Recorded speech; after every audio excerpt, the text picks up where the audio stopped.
Pay attention guys, we have currently opened up a limited amount of spots for free one-on-one coaching with me and Adam for the people who now join the Mechanics of Poker program. So are you ready to improve your game? Go over to the site and sign up to the Mechanics of Poker program. Also make sure to join our Discord channel and sign up to our newsletter so you don't miss out on any new promotions. We are going to continue where we left off, which was makeboifin. This time he didn't have food coming, which makeboifin eats a lot apparently, because he usually has food coming at some point and then he has to take a little break. But this time guys, it was his washing machine, if I'm not mistaken. So apparently he had some clothes in the washing machine and priorities guys, priorities, right? I think it was at this table somewhere around the 30-minute mark. Do you give away all of your general poker insights in the Mechanics of Poker, or do you keep some for yourself? No, I give away all my insights. Like I said, I give away my philosophy and how I approach the game. I give you all the ingredients, all the mechanics, but in the end, what you have to get good at, and what POKERKLUKA is very good at, to learn how to estimate the situations and then deviate from the baseline, which is, you know, good fundamental poker, aka GTO. But the word GTO, now there's a bunch of baggage. Some people are GTO, blah blah blah blah blah, and people also interpret it in a different way. So I would say I explain you everything that's needed behind how to make higher EV decisions, how EV is generated in certain strategies. But in the end, it's up to you to estimate in game what is the highest EV play. So I teach you what kind of variables you have to look for, the ingredients as I call them. And then from there, it's up to you to analyze at the table what is relevant. For example, if you're playing against a very aggressive player, okay, a question that I always tell people to ask themselves, where should my EV come from? Well, if you're playing versus a very aggressive player, what do? You go checky, Phil Hellmuth style, and you let the guy bluff off, right? If you're playing against a super aggressive wheel, that's what you do. Very extreme. And then obviously the difference is, that is, for example, what the better players do better, right? They estimate the situation and understand how that situation will generate EV, where their EV has to come from with their hand. Then obviously, the higher you go, the more nuances they add. Okay? So it's not like I explain you all the fundamentals that you need. The same fundamentals POKERKLUKA uses. Obviously, POKERKLUKA has a couple of things that, you know, like a little spidey sense here and there. He can dodge bullets like Phil Hellmuth. Shout out to Phil Hellmuth. But it's more, the higher you go, it's more in the nuances. And also it's in the consistency, being able to consistently execute those things, right? Here actually we have a little 4-bet pot. Ace Jack 3. Let's see how POKERKLUKA approaches this board. In theory, actually should be checked quite often. He goes for the 10%, which is a valid strategy as well. Actually, the Ace Jack 3 probably gets bet at an okay frequency. 10% is fine. And he squeezes the Linus. So the clickback is interesting. You could say that calling in the small blind, it's not necessarily, you don't really have to do it in a balanced way, because it's a little bit more the responsibility of the button to defend correctly and prevent you from squeezing. It's not necessarily you in a small blind that has to mix it up. There are some spots where I do like flatting and certain hands that I do like flatting. But I don't really know how Linus approaches that situation. And actually, we get a little fold, a little bluffy here, or at least a little nice check raise here from ja.sam, and Luke lays it down on the Ace Jack 3. We got a click war, guys. We got a fucking click war going on. So call small blind, squeeze, double the raise, clicky, up to Linus. To be continued. POKERKLUKA, fearless guy. And we get a call. Okay, this is very interesting. Man, I guess queens and ace king could be in. And what is he clicking back though? The 5-bet, wait, call, squeeze, 3-bet, 4-bet, 5-bet. The small click it back 5-bet it's always interesting. I personally wouldn't have, I think, a 5-bet range here. But hey, maybe aces. I would say that your 5-bet range doesn't... I would say you want to do 0 c-betting on this board. So I expect to check back. Because basically aces doesn't really want to c-bet. Kings doesn't really want to c-bet. And those are going to be the majority of your 5-bet range. If you did add queens, you probably also don't want to c-bet. If you did have ace-king, you probably also don't want to c-bet. If you have a bluff, you probably also don't want to c-bet. So I would expect a range check. But Kluka likes the 10%. Which normally, let's say for example, it was a raise, a 3-bet and a cold 4-bet. I like a 10% on this board. But I think when it's cold 5-bet stuff, I don't like what betting achieves. But hey, Linus folds. And this is the thing, right? Most probably he now folded a low pair or 6-7 of diamonds. Do you really want that when you have ace-king or aces or queens? Don't think so. We have Linus c-betting a little 3/4. Both makeboifin and Linus like to use this strategy. Oh, Mike, I told you, makeboifin usually has food coming, or it's a dishwasher, or it's his washing machine. But the food is coming up next time. Okay, so we have a call. The 3 shouldn't be that improving. Maybe a little bit. The thing is, it's not necessarily... People might want to lead. I see a lot of people, they sort of lead because the board pairs. It's not exactly how it works, and they lead range, which is also not how it works. But to have a leading range here does make sense, but not with all your hands. So here is the lead. A little 150, which I think is fine. You can go very small here because a lot of hands in LLinusLLove is range will have 0% equity. Let's say he has King Jack and makeboifin has a 3.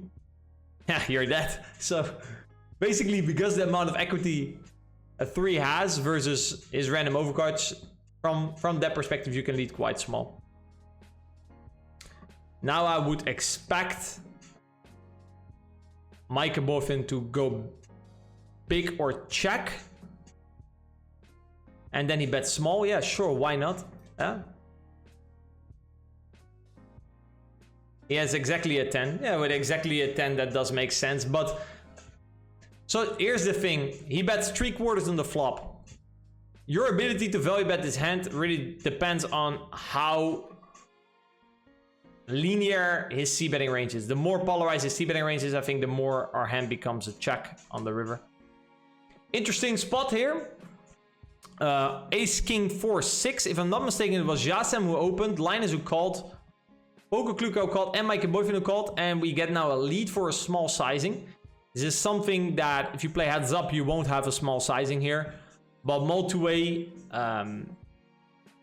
probably what makeboifin is thinking is that if he uses just a big sizing, he cannot bet enough. And then basically 6 cards will realize. So I think he prefers to have a little bit of a higher betting frequency for a small sizing. In general, also when you play multi-way, you can reduce your sizings. Because also you want to bet a little bit more frequently. Okay, a good comment from Mr. Real Matter Roberts. 4 months subscriber, 3 months badge. Shout out to that guy, man. Hashtag loyalty. He says, shouldn't your default game plan be more exploitive than actual GTO? Now, this is interesting. Of course. You learn how poker really works from a theoretical perspective.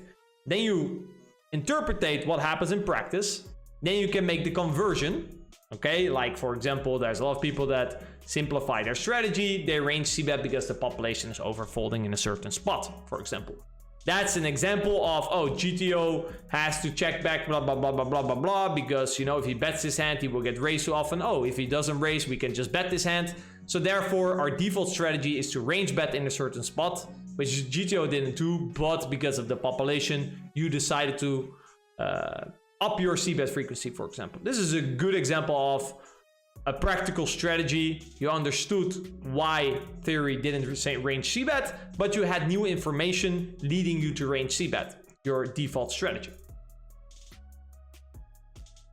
Yeah, probably like an MDA rec would do, but this is also again the problem. Then you get into the MDA camp, and they're again too much in the MDA train. Okay, there's valid in both. For example, in the mechanics, I talk about population, I talk about specific reads, I talk about GTO, I talk about everything gets discussed because you cannot find answers in one corner. Sometimes you will find the answer in the MDA. Sometimes you find the answer in the solver. Sometimes you don't find the answer in any of both, and you just have to talk to a friend to get a new perspective of how to look at a spot. Okay. Do you need some help playing 3-bet pots out of position? Well, for that we have created our masterclasses, in which we dedicate one coaching program to dive very deep into a specific spot. Go over to the site pokerambition.com/masterclasses and eliminate those weaknesses. Linus checks the flop and now pots the turn. These guys in all the games that we've seen, they like to use the pot. I rarely to never use pot. But again, it's not necessarily the bet sizing here. For example, I would prefer to, again, my philosophy plays a little bit more from a small bet and a big bet, because I have a certain objective while I play poker hands. And I feel like big bet, small bet type of strategies allow me to better reach my objective. But hey, like I said, execution is the most important thing, and I'm sure we can leave it up to Linus to execute his strategy in the right way. So he pots, basically saying that I checked. I still have a lot of strong hands because we're playing out of position, so trapping is actually a thing. POKERKLUKA checks back. He's the in-position player. Trapping is less of a thing. So when it goes check, check, basically Linus has the advantage in nuts, and therefore he can use big sizings.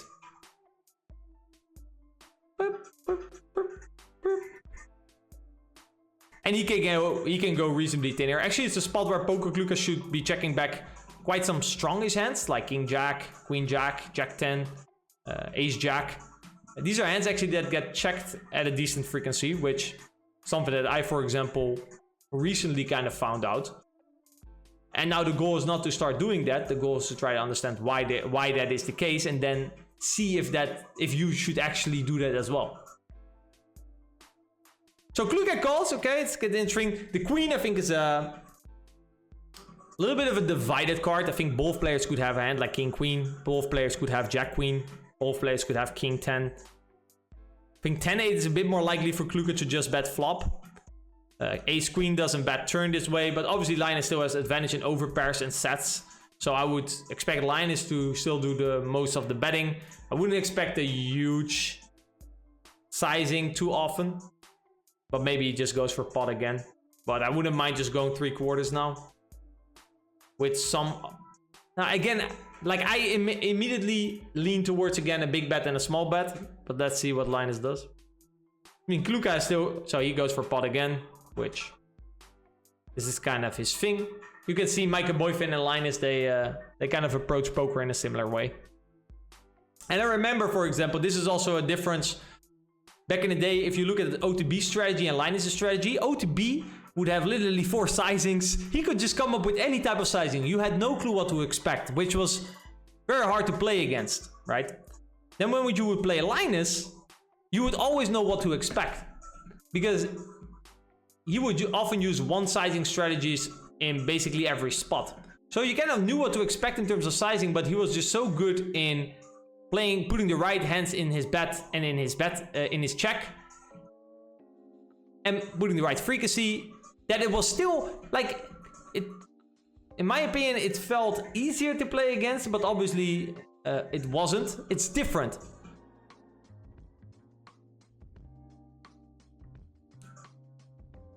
Well, the communication this time is on. They're clearly saying last. So POKERKLUKA shouldn't get too angry here. And makeboifin is going to go after Linus in the last hand.